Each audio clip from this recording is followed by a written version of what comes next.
E aí, tudo bom? É, Hoje eu vim falar então sobre A Biblioteca da Meia-Noite, que é uma obra escrita por Matt Haig. Eu não sei se ele é alemão, qual que é a nacionalidade dele. Só sei que A Biblioteca da Meia-Noite é uma obra que repercutiu, não nesse ano, mas no ano passado, como uma das grandes obras, né, uns best-sellers da literatura moderna, né? E, tipo, a maioria das pessoas que leram gostaram. Tem uma pontuação, acho que de 5 estrelas na Amazon. O enredo em si não é uma coisa complexa. Tem como foco estilo de vida, eu diria isso. Embora a categoria, né, seja equiparada de romance, né, quando você for olhar a demografia do livro é romance, mas não. Se eu fosse para contextualizar, eu diria que é estilo de vida, porque o que engloba a história principal? A Nora, eu acho que é o nome do protagonista, ela tá buscando o que seria a vida ideal para ela. E nesse ponto, eu acho que a principal crítica e o principal fator que o autor quis trazer e quis espetar mesmo é o mal das redes sociais, o estilo de vida perfeccionista que as redes sociais trazem, que uma pessoa tem uma vida perfeita e que ela é, digamos assim, protegida de qualquer tipo de defeito, e isso não existe. Todas as pessoas têm defeitos, embora a rede social hoje ajude a camuflar isso, e as pessoas buscam isso, né? Esconder qualquer tipo de defeito que ela tem e qualquer imperfeição que a vida dela possa tá aparentemente trazendo, né, à tona ao público.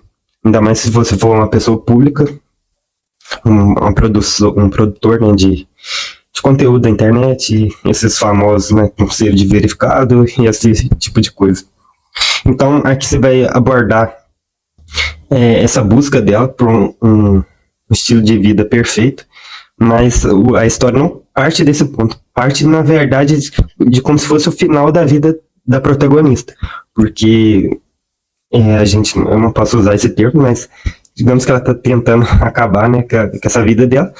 Então, daí que começa a história. Começa como se fosse, em vez de um epílogo, de um prólogo, né, um pós-fácil. E nesse momento ela, tipo, desconecta dessa vida e vai parar no meio termo, que não seria o pós-vida, mas também não seria nessa realidade. Esse meio termo ficaria esse local que é chamado de Biblioteca da Meia-Noite, onde as pessoas vão, quando elas, pelo que eu entendi, é quando as pessoas estão perdidas, não tem um sentido da vida, mas não significa que ela já foi também. Aí a Biblioteca da Meia-Noite é esse local onde que tem vários livros, e esses livros seriam as possibilidades de vida que essa pessoa teria como escolha. Então ela escolhe se eu não estiver enganado, ela escolhe um tipo de vida e vai viver. Mas o que é meio complexo é que, tipo, não é a vida que a pessoa teria que ter. É uma vida, é efeito borboleta. Se ela escolhesse tomar esse rumo na vida dela, essa seria a realidade dela. Se ela tomasse seria uma outra realidade. Mas durante a história, o que ela percebe? Numa vida, acho que ela ia ser uma autora famosa, só que não ia ter a mãe dela. Na outra vida, ela ia ser uma esportista famosa, só que já não teria o pai dela. Na outra vida, ela perde a amiga, na outra vida, ela perde o irmão. Em cada vida, ela ia perder uma pessoa importante para ela. Então, só que no final fica meio claro que, embora essas são possibilidades que ela poderia ter tido na vida dela, não seria a vida que a atual pessoa dela poderia estar vivendo, sabe?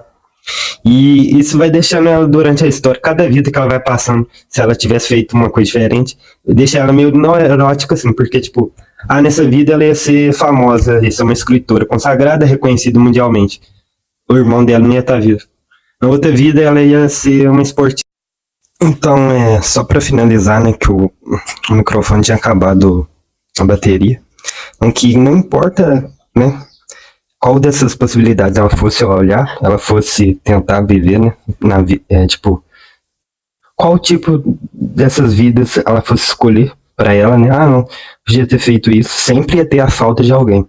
Então, quando ela abre um livro e vai para essa realidade, né, que é isso que a história está passando, que cada livro seria uma realidade, um estilo de vida que ela teria escolhido. E isso dá um efeito borboleta, né? De ações gerando reações. Então, mas mesmo que ela escolhesse uma vida mais perfeita, ia ter a falta de alguém, a perda de alguém importante para ela. Então, isso ficou como moral, porque, tipo, a rede social tenta entregar sempre algo muito perfeccionista, né? E esse livro, ele vem no contraponto disso, que não importasse a vida que ela escolhesse, ela ia ter um desgosto nessa vida, né? Por falta de alguém próximo a ela, perde a amiga, os pais, eu acho que o irmão também tem uma realidade disso. E a última vida dela, antes dela retornar essa realidade dela, né?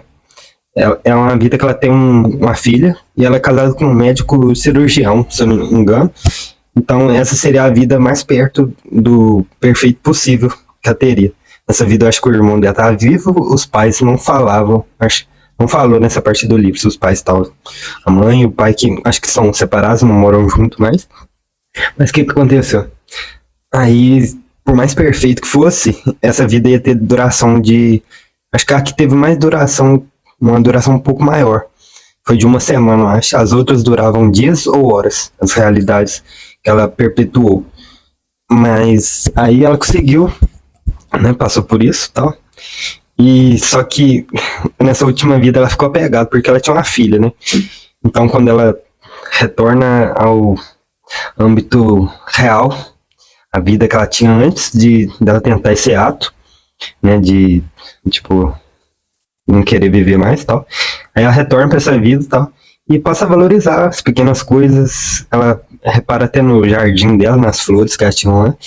E depois disso, ela, tipo, consegue viver bem, não fecha um final assim muito bom, mas fecha um final mais ou menos. Então, assim, o que o autor queria entregar, entregou.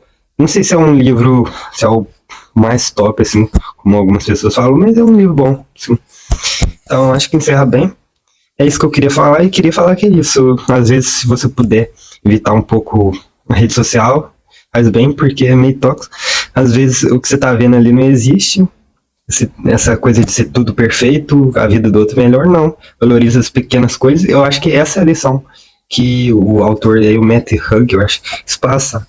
Que ele quer que as pessoas valorizem as pequenas coisas do dia a dia. E, cara, a vida de cada um é de um jeito. Então é isso. Valeu.